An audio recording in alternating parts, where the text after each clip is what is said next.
Welcome to day 6 of our New Year's resolutions top tips, where each day since New Year we have been sharing top tips that will help you achieve your dream physique without the need for the gym.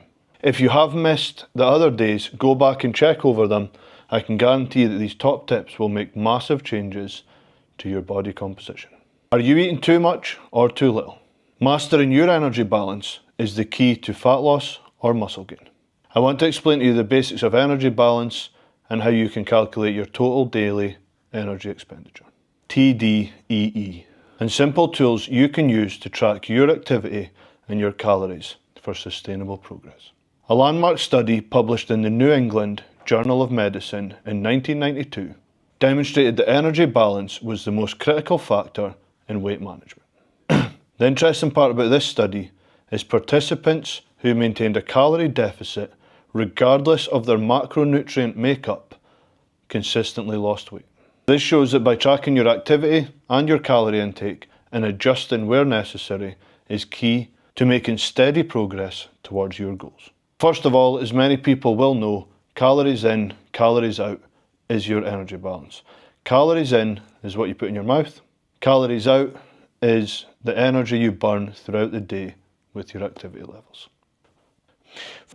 For the people who want to build muscle, we do expect their calorie intake is in a surplus. For the people who want to lose fat, we want their calorie intake to be in a deficit. What does that mean?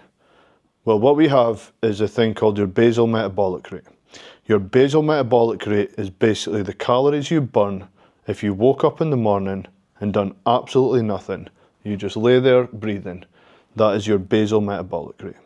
Your basal metabolic rate can change. One of the biggest things that impact it is muscle mass. Your basal metabolic rate is normally worked out by your age, your height, your sex, and your body fat percentage.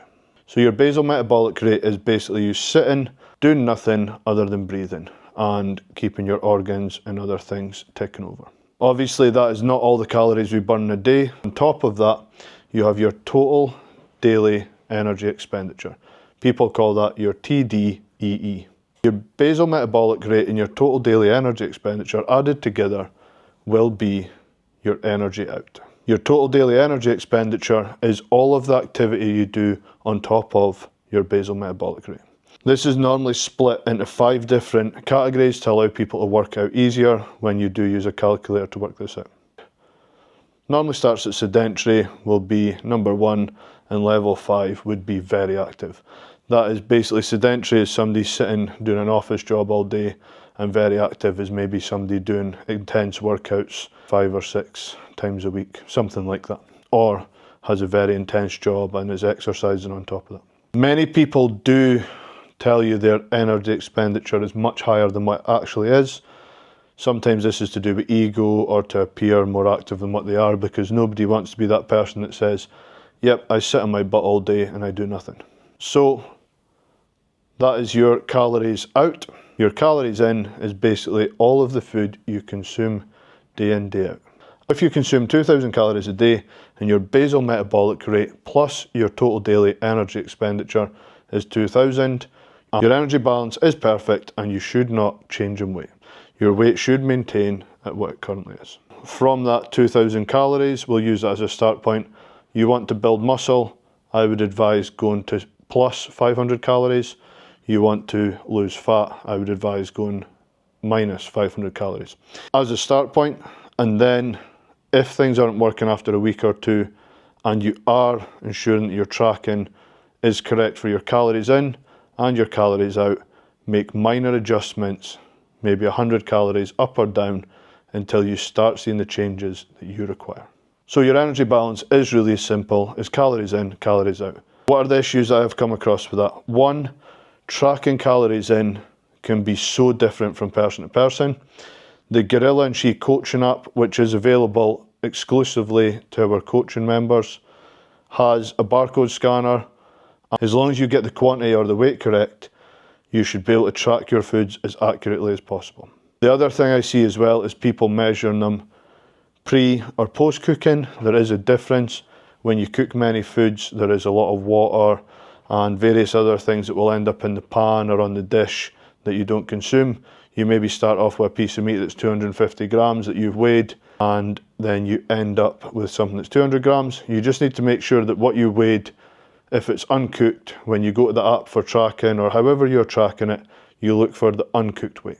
Other things I've come across is people using measuring devices which are not the size they think they are, or people not zeroing or calibrating the scales, or people putting the wrong food types in, maybe getting mixed up with different types of rice, and also maybe not including, so maybe they make sushi, for example, and sushi rice contains vinegar, it contains lots of sugar, lots of salt. If you only put the rice in there, for example, and you didn't put all the sugars and salts, the actual thing that you're tracking could be so much different to what you're consuming. For the activity tracking, if people are not using a smartwatch or a fitness tracker, they quite often under or overestimate their activity. And if you're going up 100 calories here or there, your tracking's off with your food, your tracking's off with your activity. You could be in a massive surplus or deficit, doing the opposite of what you're trying to achieve, putting all this effort in, and just your tracking's very poor. When you use a coach, they can help you with all this, and things they can give you as top tips to help you with your diet. They can also be analysing all these things. If they can see that you're in a 500 calorie deficit and your weight's going up, they can then start looking and questioning things like, okay, it says here you're eating this, this and this. The rice, how are you weighing that? The oats, how did you weigh them? All this fruit you're eating, are you measuring it correctly? These units of measure that you're using, like it says cup, what is a cup to you? Is it 300 mils, or are you using a specific cup that you have in your house that maybe you bought on something like Amazon that is a measuring cup? You need to make sure that all these things, but a coach can intercept data, or they can look at your nutrition logs, and they can see, if you're a nutritionist, it's very quick to pick up on the key things that people get wrong for tracking. There's very many food types that are very hard to track, and there's common trends that we see day in, day out that people get wrong. Another thing to look at as well is if you're buying sauces, you're buying dishes, you're buying all these different things that have leaner options, lower salt load, lower, all these different variations of food, you want to make sure that it is that variation that you're tracking. All these little things do make a big difference. The key thing is that you get this energy balance right by tracking correctly, and you keep adjusting small increments until you achieve your physique. As the study said, this is the key factor to you being successful in your weight loss or muscle gain goals. Unfortunately, science doesn't lie, and you will not achieve your goals if this is incorrect. It is much easier if you can get a nutrition expert, a coach, or somebody to assist you, and also using the correct tools, correct measuring devices, correct fitness tracking watches, fitness tracking apps, nutrition apps.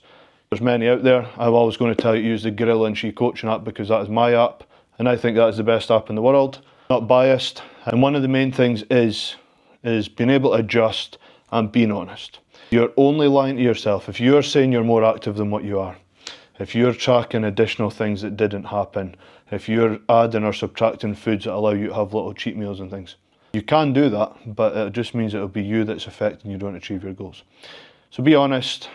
I hope these tips are helpful. If there is anything you're unsure about, or maybe I didn't explain something clear enough, just drop a message in the comment below, and there's going to be a lot more top tips coming up. If you do want us to assess your current situation, if you'd prefer that we do the calculations for you and help you stay on track with your activity and your calories in, calories out energy tracking balance. For many people this might sound overcomplicated when we start discussing BMR, TDE and various other terminologies.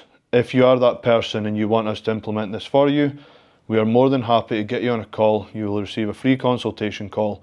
We will look at all of these things. We will work out your energy balance for you for free. That's part of our initial welcome pack.